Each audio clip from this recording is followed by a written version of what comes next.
labas ziņas arī no Ķīnas puses, un Ķīna arī ir gatava visticamāk samazināt tarifus attiecībā pret ASV.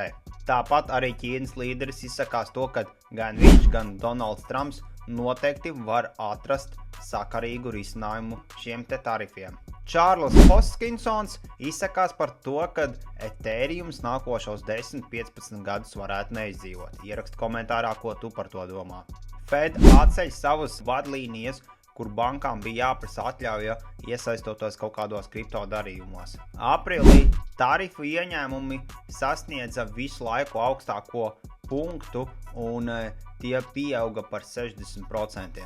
SEC atliek lēmumu pieņemšanu par Polkadot jeb DOT ETF. Tether ir iegādājies vairāk kā 10% no futbola kluba Juventus akcija kapitāla. Daudz kā interesanta pie mums kripto numur 1. Linki visi ir atrodami profila aprakstā, tā kā gaidīšu tevi tur.